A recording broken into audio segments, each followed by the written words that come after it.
Hello everyone. आज हम पढ़ने वाले हैं डब्ल्यूबीसी के बारे में। जैसा कि हम जानते हैं कि हमारे ब्लड में कार्पसेल्स पाए जाते हैं, RBC, WBC and platelets. RBC के बारे में हम डिस्कस कर चुके हैं, अब हम डब्ल्यूबीसी के बारे में जानेंगे। डब्ल्यूबीसी की अगर बात की जाए तो ये हमारे बॉडी में एक डिफेंस मैकेनिज़्म की तरीके से वर्क करता है। यानी अगर कोई ऐसी चीज़ है जो हमारे बॉडी को नुकसान पहुंचाती है या डिजीज़ कॉज करती है, तो उसको किल करने का काम या उसको हटाने का काम या इनहिबिट करने का काम हमारी डब्ल्यूबीसी करती है। डब्ल्यूबीसी दो तरीके की होती है, ग्रेन्युलोसाइट एंड नॉन ग्रेन्युलोसाइट। ठीक, ग्रेन्युलोसाइट की अगर बात की जाए तो ये तीन तरीके की होती है, eosinophils, basophils and neutrophils. Non granulocyte में दो तरीके के होते हैं, मोनोसाइट्स एंड लिम्फोसाइट। ग्रेन्युलोसाइट की अगर बात की जाए तो इसका नाम ग्रेन्युलोसाइट इसलिए पड़ा है क्योंकि इस सेल के जो साइटोप्लाज्म होता है उसमें ग्रेन्यूल्स पाए जाते हैं, और नॉन ग्रेन्युलोसाइट के सेल्स साइटोप्लाज्म में ग्रेन्यूल्स नहीं पाए जाते, इसलिए इसे नॉन ग्रेन्युलोसाइट बोला जाता है। ग्रेन्युलोसाइट की अगर बात की जाए तो ये जो ग्रेन्यूल्स होते हैं इसके अंदर कुछ एंजाइम प्रेजेंट होते हैं जिसे ये रिलीज़ करके हमें प्रोटेक्शन प्रोवाइड करते हैं। ठीक है, अब हम इसके बारे में एक एक करके बात करेंगे। सबसे पहले हम बात करते हैं स्नोफिल के बारे में। स्नोफिल हमारे ग्रेन्युलोसाइट का एक एग्जाम्पल है। अगर हम बात करें ग्रेन्युलोसाइट की तो आपको दिख रहा होगा कि ये जो रेड स्पॉटिंग आपको दिख रही है, ये रेड वाली, ठीक है, ये यहाँ पर आपको जो रेड रेड कलर की स्पॉटिंग दिख रही है, ये ग्रेन्यूल्स है। इनके अंदर कुछ एंजाइम्स प्रेजेंट होते हैं जो क्या काम करते हैं कि ये निकल करके उस पर्टिकुलर एंटीजन को किल करने का काम करते हैं। इसके अलावा इसके अंदर, इस सेल के अंदर न्यूक्लियस पाए जाते हैं, और ये जो न्यूक्लियस होते हैं ये मल्टी लोब होते हैं। यहाँ पर आपको दिख रहा होगा न्यूक्लियस, ये न्यूक्लियस इतना बड़ा आपको दिख रहा है, ठीक है। ये न्यूक्लियस मल्टी लोब होते हैं, इसमें दो लोब पाए गए, एक ये और दूसरा ये। इनके जो लोब होते हैं ये एक सर्कुलर में ना होकर के कई अलग अलग उससे बने होते हैं। अब स्नोफिल की अगर बात की जाए तो ये स्नोफिल का काम ये है कि हमारे बॉडी में वॉर्म पाए जाते हैं, ये उस वॉर्म को हमारे बॉडी से एलिमिनेट करने का काम करते हैं। स्नोफिल फाइगोसाइटोसिस भी करता है, लेकिन ये जो बॉडी में वॉर्म्स पाए जाते हैं जैसे एस्कैरिस, वो साइज़ में बड़े होते हैं, इस वजह से स्नोफिल उसको इनगल्फ नहीं कर पाती। इसीलिए ये काम क्या करती है कि उसके पास पहुंच करके, एस्कैरिस के पास, ये ग्रेन्यूल्स को क्या करती है, रिलीज़ करती है। अब इस ग्रेन्यूल में कुछ एंजाइम्स प्रेजेंट होते हैं, ये एंजाइम उसके ऊपर जाकर अडेयर हो जाते हैं एस्कैरिस के ऊपर, और उसको बॉडी से एलिमिनेट करने का काम करते हैं। ठीक है, और स्नोफिल ये जो हैं कुछ इनका अलग भी एक फंक्शन होता है, जैसे एलर्जिक का। यानी अगर कोई अस्थमैटिक पेशेंट है तो उसके लंग्स में किसी भी तरीके की, या फिर आप कह सकते हो उसके रेस्पिरेटरी ट्रैक में किसी भी तरीके की अगर इन्फ्लामेशन होता है तो उसके लिए भी ये स्नोफिल्स रिस्पॉन्सिबल होते हैं। ठीक है, अब हम बात कर लेते हैं बेसोफिल के बारे में। बेसोफिल का नाम बेसोफिल इसलिए पड़ा क्योंकि ये जो बेसोफिल है ये एल्कलाइन, या आप कह सकते हैं बेस डाई होती है, यानी बेसिक डाई होती है, और उसका नाम होता है मिथाइलिन ब्लू। ये काम क्या करते हैं कि जब इस डब्ल्यूबीसी को या डाई में डाला जाता है तो ये ब्लू कलर का कलर शो करता है, जिसकी वजह से इसका नाम बेसोफिल पड़ा है। जैसा कि पिछला अभी हमने पढ़ा स्नोफिल के बारे में, तो स्नोफिल का नाम इसलिए पड़ा था क्योंकि जब हम उसे एसिड डाई के साथ डाई करते हैं तो वो स्टेन करते हैं, तो वो क्या करता है, रेड कलर का कलर शो करता है, जिसकी वजह से उसका नाम स्नोफिल पड़ा था। और यहाँ पर मिथाइलिन ब्लू नाम का एक बेसिक डाई या एल्कलाइन डाई हम यूज़ करते हैं, जिसकी वजह से ये ब्लू हो जाता है, इसलिए इसे बेसोफिल नाम पड़ा है। इसमें भी क्या होते हैं, आपको ये जो ब्लू कलर के डॉट दिख रहे हैं या बबल्स दिख रही हैं, ये एक तरीके का, ये हमारे ग्रेन्यूल्स हैं, ये जो आपको दिख रहा है यहाँ पर ये सब। ठीक, इसके अंदर क्या होते हैं, हमारे एंजाइम्स प्रेजेंट होते हैं जो किल करने के लिए हेल्प करते हैं। ठीक, ये भी क्या होता है, मल्टी न्यूक्लिएटेड होता है। इनमें भी जो न्यूक्लियस है वो लोब में कन्वर्ट होते हैं, यानी इनमें 2 या 3 लोब पाए जाते हैं। ठीक है, ये लोब के रूप में इनका जो न्यूक्लियस होता है वो प्रेजेंट होता है। ठीक, इसका काम क्या होता है कि जैसे ही कोई फॉरेन पार्टिकल हमारे बॉडी में आता है तो वो क्या करता है, एलर्जी कॉज करता है। ठीक है, तो एलर्जी कॉज करने के लिए वो एलर्जन यानी जो बॉडी में हमारे आया है वो जा करके हमारे बेसोफिल के सेल से अटैच होता है। ठीक, बेसोफिल पे रिसेप्टर पाया जाता है, एंटीबॉडी रिसेप्टर, वो उससे जा कर के बाइंड होता है और उसके बाद हमारा जो बेसोफिल है वो एक केमिकल रिलीज़ करता है जिसे हम हिस्टामिन और हिपेरिन कहते हैं। ठीक, हिपेरिन की अगर बात करें, जो केमिकल हिपेरिन है वो एंटीकोगुलेंट के तरीके से वर्क करता है और हिस्टामिन जो होता है वो एलर्जिक रिएक्शन को क्या करता है, इन्हेंस करता है या फिर आप कह सकते हैं इन्फ्लामेशन कॉज करता है। ठीक है, तो यानी अगर देखा जाए तो मेन काम जो बेसोफिल का है वो इन्फ्लामेशन को क्या करता है, इन्फ्लामेशन के लिए रिस्पॉन्सिबल होता है। थर्ड है हमारा न्यूट्रोफिल। न्यूट्रोफिल की अगर बात की जाए तो इसका नाम न्यूट्रोफिल इसलिए पड़ा कि हमारी जो डाई है, चाहे एसिड हो या बेस, वो उन दोनों के साथ क्या करता है, कलर शो करता है। अगर हम उससे उन दोनों कलर से स्नोफिल, ठीक, यानी इओसिन डाई जो एसिड डाई होती है और मेथाइलिन ब्लू जो कि बेसिक या एल्कलाइन डाई होती है, उन दोनों से अगर हम इसको डाई करते हैं तो ये क्या करता है, पर्पल कलर शो करता है, इसीलिए इसे न्यूट्रोफिल बोला जाता है। ठीक है, और इसमें जो लोब पाए जाते हैं वो 2 से 6 लोब तक पाए जाते हैं, यानी इसका जो न्यूक्लियस होता है वो 2 to 6 यानी 2 से 6 लोब में पाया जाता है। ठीक, इसके अंदर भी आपको दिख रहा होगा ये जो बबल्स दिख रहे हैं, एक बार मैं आपको दिखा दूं शो करके कि ये किस तरीके के दिखते हैं। ये यहाँ पर आपको दिख रहा होगा, ये बबल्स दिख रहे हैं, बबल टाइप, ये ग्रेनुल्स हैं जिनके अंदर वो एंजाइम्स प्रेजेंट होते हैं। ठीक है, तो वो काम क्या करते हैं कि हमारे बॉडी में जो भी चीज़ें होती हैं या जो भी फॉरेन पार्टिकल या एंटीजन आता है उसको क्या करते हैं, एलिमिनेशन का काम करते हैं। ये बेसिकली सबसे ज़्यादा रिस्पॉन्सिबल तब होते हैं कि जब हमारे बॉडी में ये बैक्टीरिया इंटर करता है तो ये न्यूट्रोफिल क्या करते हैं, ब्लड से निकल करके, यानी जो हमारा सर्कुलेशन होता है ब्लड का, वहाँ से कैपिलरी से ये निकल करके उस पर्टिकुलर सेल के पास पहुँच जाते हैं जहाँ पर बैक्टीरिया प्रेजेंट होता है। फिर उसको जा कर के ये काम क्या करता है, इनगल्फ कर लेता है। ठीक है, यानी इसके अंदर फाइगोसाइटोसिस की करने की कैरेक्टरिस्टिक होता है और ये उसको इनगल्फ कर लेता है, जिससे क्या करता है, उसको डाइजेस्ट कर लेता है।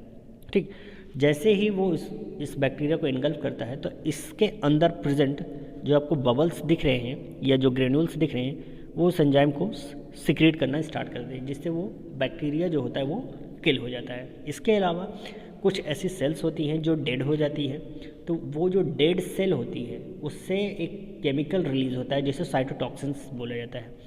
वो काम क्या करता है कि इस न्यूट्रोफिल उसकी वजह से अट्रैक्ट होते हैं। ठीक, तो वो ब्लड से निकल करके वहाँ पर हमारे उस पर्टिकुलर टिश्यू के पास पहुँच जाते हैं या उस सेल के पास पहुँच जाते हैं जो साइटोटॉक्सिन रिलीज़ करती है। फिर उसको ये काम क्या करते हैं, उसको इनगल्फ कर लेते हैं और उसको किल कर देते हैं। ठीक, और ये क्यों होता है, ऐसा होता क्या है कि या तो कोई बैक्टीरिया अगर हमारे बॉडी में आ गया हो तो उसके द्वारा जो साइटोटॉक्सिन रिलीज़ किया जाता है उसकी वजह से इन्फ्लामेशन होता है, तो जिसकी वजह से ये वहाँ पर स्क्वीज़ करते हुए पहुँच जाते हैं। ठीक है, या फिर कोई ओरल कॉन्ट्रासेप्टिव जो ड्रग होती है उसका यूज़ ज़्यादा करता हो। ठीक, तो उसकी वजह से क्या होता है, इस तरीके की संभावनाएं बढ़ जाती हैं। यानी जब न्यूट्रोफिल की संख्या हमारे बॉडी में बढ़ने लगे तो इसका मतलब है कि हम कुछ ऐसी चीज़ें कर रहे हैं या हमारे बॉडी में कुछ ऐसी चीज़ें हो रही हैं जिसकी वजह से न्यूट्रोफिल की संख्या बढ़ रही है। ठीक, यानी बैक्टीरियल इन्फेक्शन हमारी बॉडी में बढ़ रहा है। ठीक है, तो अगर हम ओरल कॉन्ट्रासेप्टिव यूज़ करते हैं ज़्यादा या हैवी स्मोकिंग करते हैं यानी सिगरेट वगैरह ज़्यादा पीते हैं, ठीक, या फिर कोई ऐसी डिज़ीज़ हमें हो गई हो, जैसे मान सकते हैं हम गाउट हो गया, ठीक, डायबिटीज़ हो गई, तो इसकी वजह से हमारे बॉडी में न्यूट्रोफिल की संख्या बढ़ जाती है। ठीक है। तो ये कुछ चीज़ें हैं जिसकी वजह से न्यूट्रोफिल एक्टिव हो जाता है और उसको इनगल्फ कर लेते हैं। ठीक।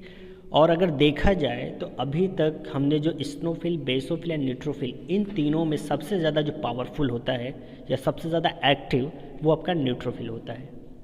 ठीक है। नॉन ग्रेन्युलोसाइट में आपके 2 सेल्स आती थी, मोनोसाइट एंड लिम्फोसाइट। तो सबसे पहले हम मोनोसाइट की बात कर लेते हैं। तो मोनोसाइट की अगर बात की जाए तो ये सेल नॉन ग्रेन्युलोसाइट में सबसे बड़ी होती है, यानी लिम्फोसाइट और मोनोसाइट में सबसे बड़ी जो सेल होती है आपकी मोनोसाइट होती है। इसके साथ साथ इनका जो न्यूक्लियस होता है वो भी बड़ा होता है, उनकी साइज़ जो होती है वो बड़ी होती है।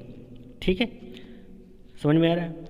अब मोनोसाइट का काम क्या होता है कि जब भी कोई हमारे बॉडी में कोई एलर्जन आता है या कोई भी ऐसी चीज़ें हमारे बॉडी में आती हैं या एंटीजन कह सकते हैं, तो ये काम क्या करता है कि उसके अगेंस्ट क्या करता है, एक केमिकल रिलीज़ करता है जिसे हम क्या बोलते हैं, इंटरल्यूकिन। ठीक है। तो इंटरल्यूकिन काम क्या करता है कि ये अगर बैक्टीरिया वगैरह आता है हमारे बॉडी में तो हमारे बॉडी में इंटरल्यूकिन काम क्या करेगा, ये हमारे बॉडी के टेम्परेचर को इंक्रीज़ कर देता है ताकि वो जो बैक्टीरिया आया है वो मर जाए। ठीक है। या फिर सेकंड काम इसका काम क्या होता है कि ये टी लिम्फोसाइट को क्या करता है, प्रोडक्शन करने में हेल्प करता है। ठीक है, समझ में आ रहा है। मोनोसाइट जो है ये हमारे ब्लड में पाए जाते हैं और ये मोनोसाइट जो होता है हमारे बोन मैरो से इसका प्रोडक्शन होता है। तो कुछ मोनोसाइट हमारे ब्लड में सर्कुलेट करते रहते हैं और कुछ ब्लड से निकल करके टिश्यू में चले जाते हैं और फिर वहाँ पर ये कन्वर्ट हो जाते हैं किसमें, मैक्रोफेजेस में। ठीक है। अब ये मैक्रोफेजेस आगे चल करके अलग अलग पार्ट में अलग अलग तरीके के होते हैं। जैसे अगर यही मोनोसाइट ब्लड से निकल करके हमारे लीवर में चले गए और वहाँ की सेल के पास प्रेजेंट है तो फिर उसे मोनोसाइट ना कह करके मैक्रोफेजेस बोला जाता है। ठीक। और वो मैक्रोफेजेस को हम क्या कहते हैं, कोफर सेल बोलते हैं। ठीक है। इसके अलावा हमारे ब्रेन की टिश्यू में पाए जाने वाले जो मैक्रोफेजेस होते हैं उसे माइक्रोग्लिया बोला जाता है। ठीक है। इसके अलावा हमारे लंग्स में पाए जाने वाले जो माइक्रोफेजेस होते हैं उसे एल्वेओलर बोला जाता है। हमारे साइनोवियल फ्लूइड यानी जॉइंट के बीच में वहाँ पर जो सेल्स पाई जाती हैं, जो माइक्रोफेजेस पाए जाते हैं उसे साइनोवियल सेल बोला जाता है। ठीक है। तो कुछ इस तरीके की सेल्स वगैरह होती हैं जो हमारे पर्टिकुलर जगह पे पाई जाती हैं और होती वो मोनोसाइट है, लेकिन ब्लड से निकल करके जब वो बाहर टिश्यू के पास चली जाती हैं तो उनका नाम मैक्रोफेजेस या उस पर्टिकुलर जगह के हिसाब से, रीजन के हिसाब से उसका नाम रख दिया जाता है। ठीक है। अब सेकंड है आपका लिम्फोसाइट। लिम्फोसाइट की अगर बात की जाए इसका भी प्रोडक्शन आपके बोन मैरो से होता है। ठीक है। ये ब्लड में सर्कुलेट करते रहते हैं लेकिन इसका ज़्यादा सर जो पार्ट होता है इसका, ठीक, वो हमारे लिम्फॉइड ऑर्गन में पाए जाते हैं। जैसे आपके स्प्लीन, आपके लिम्फ नोड, वहाँ पर ये प्रेजेंट होते हैं, यानी लिम्फॉइड ऑर्गन जो होते हैं वहाँ पर ये सबसे ज़्यादा पाए जाते हैं और हमारे ब्लड में इनकी संख्या लिम्फोसाइट्स की कम होती है। ठीक। ये लिम्फोसाइट 2 तरीके के होते हैं। ठीक है। T lymphocyte and B lymphocyte. Natural के लिम्फोसाइट्स भी होती है, इसके बारे में हम बाद में डिस्कस करेंगे। फिलहाल आप 2 के बारे में जानें, T lymphocyte and B lymphocyte. T lymphocyte की अगर बात की जाए तो इनका जो प्रोडक्शन होता है बोन मैरो से होता है। एक बात आपको मैं पहले क्लियर कर दूं कि हमारे बॉडी में जो लिम्फोसाइट होते हैं वो सब आपके बोन मैरो से ही इनका प्रोडक्शन होता है, लेकिन इनका जो मैच्योरेशन होता है यानी ये जो एक्टिव होते हैं वो अलग रीज़न पे होते हैं। जैसे आपका टी लिम्फोसाइट की अगर बात किया जाए, ठीक, तो टी लिम्फोसाइट का प्रोडक्शन हमारे बोन मैरो से होता है, उसकी जो स्टेम सेल्स होती है यानी प्लूरिपोटेंट सेल, ठीक, उससे इसका प्रोडक्शन होता है। लेकिन इसका जो मैच्योरेशन होता है वो हमारे कहाँ होता है, थाइमस ग्लैंड में होता है। इसी वजह से इसे टी लिम्फोसाइट बोला जाता है। ठीक है। प्रोडक्शन इनका बोन मैरो में है लेकिन इनका एक्टिवेशन या इनका मैच्योरेशन जो होता है वो कहाँ पे होगा, आपका थाइमस ग्लैंड में होता है। ठीक। थाइमस ग्लैंड कहाँ होती है, वो हमारे स्टर्नम और हमारे हार्ट के बीच में होती है, वहाँ पर थाइमस ग्लैंड पाई जाती है। ठीक। जहाँ पर इसका मैच्योरेशन होता है। बी लिम्फोसाइट की अगर बात किया जाए तो बी लिम्फोसाइट भी हमारे बोन मैरो से प्रोडक्शन होता है लेकिन इसका मैच्योरेशन हमारे बोन मैरो में ही होता है, इस वजह से इसे बी लिम्फोसाइट बोला जाता है। ठीक है, और एक होती है आपकी नेचुरल किलर लिम्फोसाइट्स। इसके बारे में हम आपको बताएंगे, ये भी हमारे बोन से ही यानी बोन मैरो से ही इसका प्रोडक्शन होता है। ठीक है, आप बस इतना जानें कि इसका भी जो प्रोडक्शन है वो हमारे बोन मैरो से होता है। तो सबसे पहले हम टी लिम्फोसाइट की बात कर लेते हैं। टी लिम्फोसाइट क्या काम करती है कि ये सेल मीडिएटेड इम्यूनिटी के तरीके से वर्क करती है। ये हमारे बॉडी में आने वाले जो भी एंटीजन होते हैं, बैक्टीरिया, वायरस, फंगस या कोई भी पॉलन हमारे बॉडी में आता है, तो उसको काम क्या करती है, ये हमारी जो लिम्फोसाइट्स है, टी लिम्फोसाइट, वो वहाँ पर पहुँच जाती है और उसको आइडेंटिफाई करती है। ठीक, आइडेंटिफाई किस बिहाफ पे करती है कि उस पर्टिकुलर एंटीजन को हमारे बॉडी का जो मैक्रोफेजेस होता है उसे इनगल्फ कर लेता है। इनगल्फ करने के बाद जो उसका बॉडी होती है उसको वो रिलीज़ कर देता है। उसके बाद हमारी टी लिम्फोसाइट उसे बॉडी के बेसिस पे क्या करती है, एंटीबॉडी बनाती है। ठीक, ये काम होता है टी लिम्फोसाइट का। बी लिम्फोसाइट की बात की जाए तो बी लिम्फोसाइट हमारी ये डायरेक्टली वर्क करती है। ठीक, यानी ये ह्यूमोरल इम्यूनिटी की तरीके से वर्क करती है।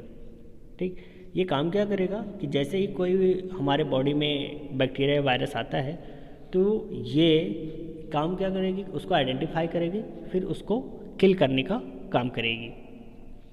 ठीक है, इसीलिए इसे ह्यूमोरल इम्यूनिटी कहते हैं। थर्ड है आपकी नेचुरल किलर लिम्फोसाइट। ये हमारे बॉडी में अगर कोई कैंसर सेल है या ट्यूमर की जो सेल है उसको आइडेंटिफाई करती है और फिर उसको किल करने का या उसको ख़त्म करने का काम करना स्टार्ट करती है। या फिर कोई इन्फेक्टेड वायरस अगर हमारे बॉडी में आ गया है तो उसको ये आइडेंटिफाई करेगी, फिर टी लिम्फोसाइट की मदद से उसको किल करने का काम करेगी। ठीक है, यहाँ पर आपका WBC कंप्लीट होता है। हम आशा करते हैं कि आपको ये पसंद आया होगा।